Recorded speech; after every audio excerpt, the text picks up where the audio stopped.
ಕರ್ತನಿಗೆ ಸ್ತೋತ್ರ ಉಂಟಾಗಲಿ. 2025ನೇ ವರ್ಷವನ್ನು ಮುಗಿಸ್ಕೊಂಡು 2026ಕ್ಕೆ ನಾವು ಕಾಲಿಟ್ಟಿದ್ದೀವಿ. ದೇವರಿಗೆ ಕೋಟಿ ಸ್ತೋತ್ರ ಸಲ್ಲಿಸುತ್ತಾ, ಸ್ತುತಿ ಯಜ್ಞಗಳನ್ನು ಸಲ್ಲಿಸುತ್ತಾ, ಕಳೆದ ವರ್ಷ ಎಲ್ಲ ನಮ್ಮನ್ನ ಕಾಯ್ದು ಕಾಪಾಡಿ ಈ 2026 ಕಾಲಿಟ್ಟಲು ಕೃಪೆಯನ್ನು ಅನುಗ್ರಹಿಸಿದ್ದಕ್ಕಾಗಿ ಯೇಸು ಕ್ರಿಸ್ತನಿಗೆ ಕೋಟಿ ಸ್ತೋತ್ರವನ್ನು ಸಲ್ಲಿಸ್ತೇನೆ. ಅನೇಕ ವಚನಗಳನ್ನು, ಅನೇಕ ವಾಗ್ದಾನಗಳನ್ನು, ಅನೇಕ ಕೃಪೆಯ ವಚನಗಳನ್ನು ನೀಡಿದ್ದಾರೆ. ಅದಕ್ಕೆ ಕೋಟಿ ಸ್ತೋತ್ರ ಸಲ್ಲಿಸ್ತೀನಿ. ಆದರೆ 2026ರಲ್ಲಿ ನಡೆಯುವಂಥ ಕೆಲವು ಕೆಟ್ಟ ವಿಷಯಗಳ ಬಗ್ಗೆ, ದೇವರ ಕೋಪದ ಬಗ್ಗೆ ಮಾತನಾಡೋಕ್ಕೆ ಇಷ್ಟಪಡ್ತೀನಿ. ಪ್ರಕಟಣೆ ಕಾಲದಲ್ಲಿ ನಾವಿದ್ದೀವಿ. ಇದು 2026 ಪ್ರಕಟಣೆಯ ಕಾಲವಾಗಿ ಬದಲಾಗಿದೆ.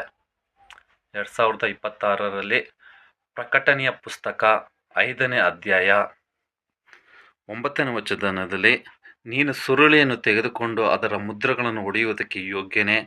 ನೀನು ಯಜ್ಞಾರ್ಪಿತವಾಗಿ ನಿನ್ನ ರಕ್ತದಿಂದ ಸಕಲ ಕುಲ, ಭಾಷೆ, ಪ್ರಜೆ, ಜನಾಂಗಗಳವರಿಂದ ಮನುಷ್ಯರನ್ನು ದೇವರಿಗಾಗಿ ಕೊಂಡುಕೊಂಡೆ. ಆಮೇನ್.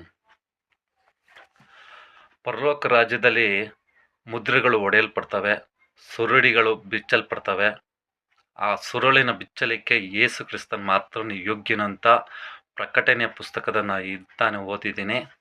ಅದೇ ರೀತಿ 6ನೇ ಅಧ್ಯಾಯದಲ್ಲಿ 2026 ಯಾರೆಲ್ಲ ಜಯ ಹೊಂದಿದಾರೋ ಆ ಜಯ ಕ್ರಿಸ್ತನಲ್ಲಿ ಸೇರಲಿಕ್ಕೆ ಯೋಗ್ಯನಾದ ಮಾತ್ರನೇ ಜಯಮಾಲೆಯನ್ನು ಹೊಂದಲು ಸಾಧ್ಯ. ಯೇಸು ಸ್ವಾಮಿ ಏನು ಮಾಡಿದ್ದಾರೆ, ನಮಗಾಗಿ ಏನು ಮಾಡಿದ್ದಾರೆ?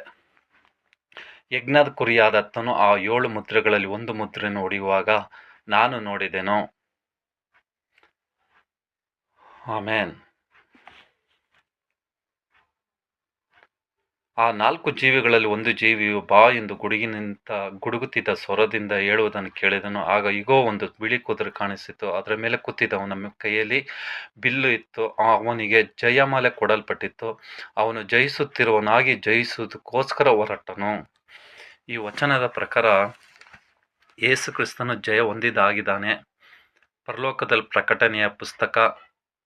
ಪ್ರಕಟಣೆಯ ಮುದ್ರೆಗಳು ಒಡೆಯಲ್ಪಟ್ಟಿವೆ, ಸುರುಳಿಗಳು ಬಿಚ್ಚಲ್ಪಟ್ಟಿವೆ.